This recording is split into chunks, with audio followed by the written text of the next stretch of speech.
SA cooking হাউসে আপনাদের স্বাগতম। আজ আপনাদের সাথে ইলিশ পোলাও রান্নার রেসিপি শেয়ার করব। এটা হচ্ছে রান্নার শেষের লুক যা আমি সার্ভিং করেছি। কিভাবে রান্না করলাম চলুন প্রথম থেকে দেখে আসি। এই মাছটি বাজার থেকে কিনে আনা হয়েছে এবং এটা দিয়ে আজকে আমি ইলিশ পোলাও রান্না করব। আপনাদেরকে মাছের চোখটি দেখাচ্ছি, কারণ বাজারে পুরনো ইলিশ, নতুন ইলিশ সবই পাওয়া যায়। তো আমার ঠিক জানা নেই এটা পুরনো নাকি নতুন। তো পুরো মাছটা কেটে নিলাম এবং মাথার দিকের যে কাঁটা থাকে সবই নিয়েছি। আমি যতটা ছিল সবটাই নিয়েছি, ব্যবহার করেছি যেন ইলিশের ঘ্রাণটা ভালো আসে। ডিম হয়েছিল কিন্তু ডিমটা স্কিপ করব, কারণ ইলিশ পোলাওতে ডিম দিলে ডিম ছড়িয়ে গেলে ডিমের গন্ধটা ছড়িয়ে যায়, আসল ইলিশের স্বাদ পাওয়া যায় না। তো রান্নার শুরুতেই বেশ খানিকটা তেল দিলাম, প্রথমে বেরেস্তা করে নিলাম। ইলিশ পোলাওর অবশ্যই বেরেস্তা ব্যবহার করা দরকার এবং উচিত। আপনারা যদি কখনো করেন অবশ্যই বেরেস্তা করবেন। তো বেরেস্তা যে তেলে করেছি সেই তেলে দিয়ে দিলাম সামান্য পেঁয়াজ এবং তারপর এতে দিয়ে দিলাম ব্লেন্ড করা কাঁচামরিচ এবং পেঁয়াজ। যেহেতু এটাতে বেশ পানি ছিল ব্লেন্ড করার কারণে, তাই 3 থেকে 4 মিনিট একটু ভেজে নিলাম। তারপরে দিয়ে দিলাম টক দই, লাল মরিচের গুঁড়ো, ধনিয়া এবং জিরার গুঁড়ো এবং লবণ। আমি যে ধনিয়া এবং জিরার গুঁড়ো ব্যবহার করি তাতে জিরার পরিমাণ খুবই কম থাকে, ধনিয়াটাই বেশি থাকে এবং এটা একসাথে হওয়ার কারণে দিয়ে দিয়েছি। আপনারা যদি আলাদা মশলা ব্যবহার করেন তাহলে জিরা ব্যবহার করবেন না। তো মশলাটা একটু কষে নিয়ে সামান্য যখন তেল উঠে গেল, তারপর আমি মাছগুলি দিয়ে দিলাম। এখানে যেহেতু আদা রসুন ব্যবহার করিনি, ইলিশ পোলাওয়ে যখন মাছ রান্না করা হয় তখন আদা রসুন ব্যবহার করা একদমই উচিত না। এতে ইলিশ পোলাও রান্নার যে ইলিশের ঘ্রাণ সেটা আসলে কমে যাবে। তো এইভাবে আমি মাছগুলি দিয়ে দিলাম। যেহেতু মশলা কম তাই আমি আর পানি ব্যবহার করব না। মাছের পানি এবং গ্রেভিতে যে পানি ছিল তাতে আমার রান্নাটা হয়ে যাবে। মাছগুলি দিয়ে দেওয়ার পর ঢেকে 3 থেকে 4 মিনিট একটু রান্না করে নিলেই উপরের অংশ বা নিচের অংশ বেশ খানিকটা সিদ্ধ হয়ে আসে। এরপর মাছগুলি আবার সাবধানে উল্টে দিতে হয়। উল্টে দিয়ে আবারও 3 থেকে 4 মিনিট রান্না করলেই ইলিশ পোলাওয়ের জন্য মাছ রান্না যথেষ্টভাবে রেডি হয়ে যায়। তো আমি আস্তে আস্তে মাছগুলো উল্টে দিচ্ছি। ইলিশ মাছে আপনার যেহেতু খুব নরম একটি মাছ, সাবধানে না উল্টালে কাঁটা যদি মুখ খুলে যায় কোনো দিকে তাহলে সে কাঁটা কিন্তু ছড়িয়ে যায় এবং সাদা পোলাওর কারণে সেটা ঠিক বোঝা যায় না। এজন্য খুব সাবধানে আমি মাছগুলি উল্টে দিচ্ছি। আরেকটা কথা, ইলিশ পোলাও রান্নার সময় মাছ কিন্তু ভেজে নেবেন না। এতে মাছের বাহিরের অংশটা একটু শক্ত হয়ে যায়, ইলিশের ঘ্রাণটা কম ছড়ায় এবং ওটা আসলে ভালো লাগে না। তো এভাবে নরম রাখা অবস্থাতেই আমি এটা রান্না করে নিচ্ছি। রান্না কিন্তু প্রায় শেষ, এখন লবণ একটু চেক করে নিব। তো আমার এখানে একটু লবণ দরকার ছিল, আবারও দিয়ে দিলাম। যেহেতু একবার উল্টে দিয়েছি তাই মাছটাকে আর উল্টাবো না। শুধুমাত্র মাছের যে তেলটা এটা একটু খুন্তি দিয়ে এবং ঘুরিয়ে ঘুরিয়ে চারিদিকে তেলটাকে ঘুরিয়ে নেব, যাতে এই তেলের মাধ্যমেই লবণটাও সব দিকে ছড়িয়ে যায়। তো এটা একটু করার পর যে পেঁয়াজের বেরেস্তা করেছিলাম সেই বেরেস্তা অল্প একটু দিয়ে দিব, দিয়ে ঢেকে আরও প্রায় 2 থেকে 3 মিনিট রান্না করব। এতে যেটা হবে, বেরেস্তার যে ঘ্রাণ সেটাও ইলিশের সাথে একটা ব্লেন্ড হয়ে যাবে।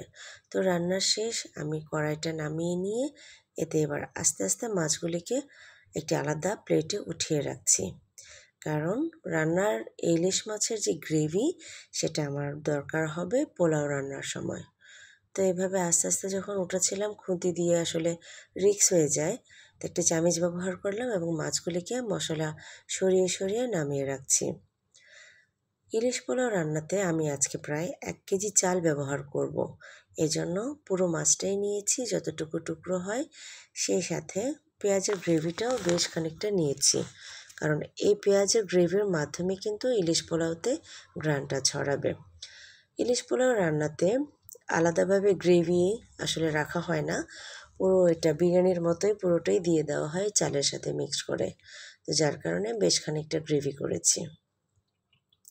ইলিশ পোলাওর আজকে আমি 1 কেজি চাল নিয়েছি এবং সেটা 10 মিনিট ভিজিয়ে রেখেছিলাম। তো চাল ধুয়ে পানি ঝরিয়ে রাখলাম।